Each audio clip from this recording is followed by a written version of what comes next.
अच्छा बोलो, आप सब गिनती बताओ, ऊंट ज्यादा से ज्यादा कितने प्रकार का भोजन करता होगा पूरी जिंदगी में?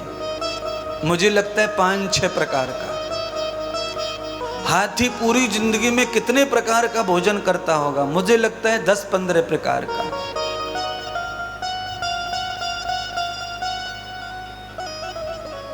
सभी जीवों का गणित लगा लो आप, अलग अलग अलग अलग। घोड़ा चाहे राजा महाराजा का हो, चाहे सेना का हो, चाहे तुम्हारा हो, घोड़ा भी 2-4 प्रकार का ही आहार करता है। सबसे ज्यादा आइटम खाने वाला जीव कौन सा है? मनुष्य। अच्छा बोलो, सबसे ज्यादा बीमार रहने वाला जीव कौन सा है?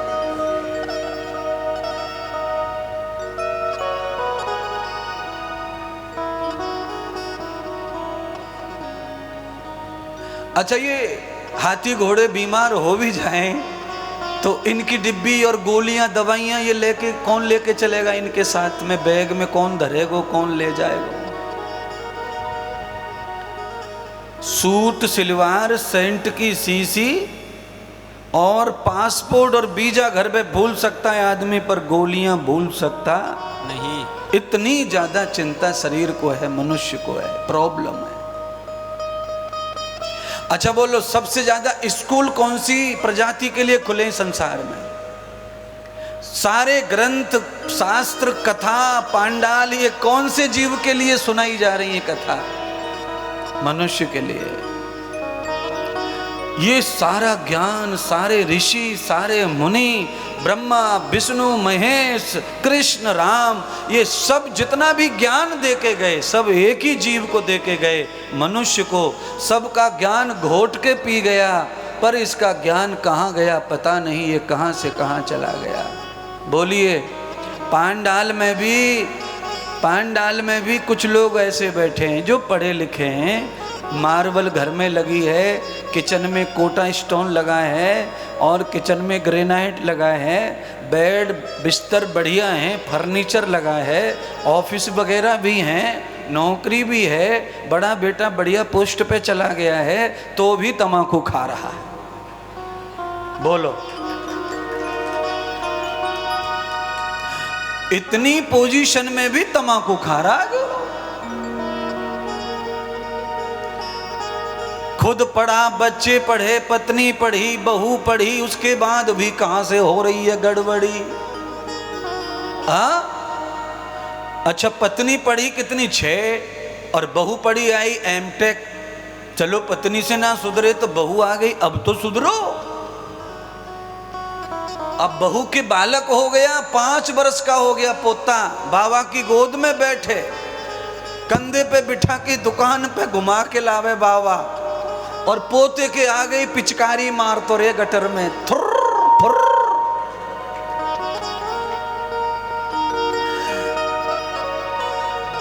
जब से आप जो सुन रहे थे व्याख्यान, तो आधा घंटा तो मुझे इसी में लग गया, गर्मी में, पसीने में, हाय तौबा में, आधा घंटा थोड़ा मामला जमाने में। अब 15 मिनट से इंद्रदेव आया व्यासपीठ पर, जो समझ में सबको आ जाता है कि अब कथा चालू हो गई। समाज में, संसार में इतना ज्ञान, इतनी शिक्षा, इतने बड़े बड़े स्कूल, एक एक डॉक्टर के लिए 3-3, 4-4 करोड़ रुपए खर्चा पढ़ाई के लिए हो रहा है। उसके बाद डॉक्टर पढ़ के भी व्यसन कर लेता है, बुराई कर लेता है, गंदा खा लेता है, मछली खा के आ जाए, अंडा खा के आ जाए, और इतने करोड़ में पढ़ाई कर रहा है। मैं फ्री में पढ़ाऊं और मैंने कोई गलती नहीं की ऐसी, और ये पैसों से पढ़ के गलती कर रहे हैं। 14-15 लाख रुपए में आदमी एमटेक बीटेक करता है, तो भी गलती करता रहता है, तो भी नुकसान कर लेता है। कलेक्टर की पढ़ाई के लिए दिल्ली में कोचिंग लगाई हुई है, और दुनिया भर का मछली खा रहा है, मांस खा रहा है। अरे कलेक्टर बन के फिर तुझसे समाज को क्या आशा रखनी चाहिए? तू तो बिना पोल पोजीशन के अभी तू तैयारी कर रहा है, तब तू दारू पी लेता है, बियर पी लेता है, मांस खा जाता है, कलेक्टर का नंबर लग गया पढ़ाई के हिसाब से मान ले, तो तू क्या करेगा जिले का, क्या करेगा समाज का? जब तू ही भ्रष्ट है बुद्धि से, तो तू समाज को कहाँ ले जाके खड़ा करेगा? कलेक्टर का काम पूरे समाज को साफ सुथरा करना, सब चीज़ों को सिस्टम पे लगाना, सब चीज़ों को सीधा और सरल करके समाज को चलाना। तो आप क्या पढ़ रहे हैं, क्या सीख रहे हैं? कलेक्टर माने एक नौकरी, जज माने एक नौकरी, फिर भी पोजीशन। नौकरी के साथ पोजीशन हो गई तो ये भाग्य की बात है, अच्छी बात।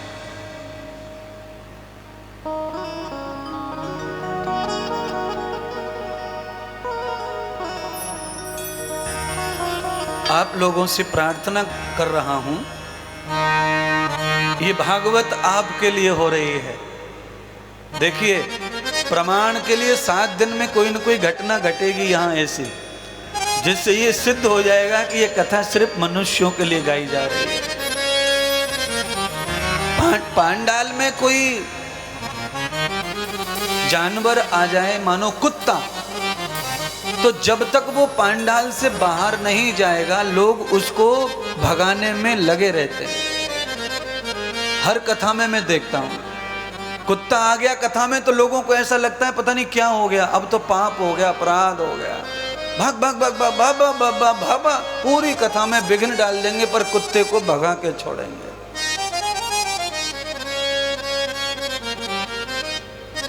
आधे से ज्यादा लोग पांडाल में उसी जाति के आते हैं, पर शरीर मनुष्य का है।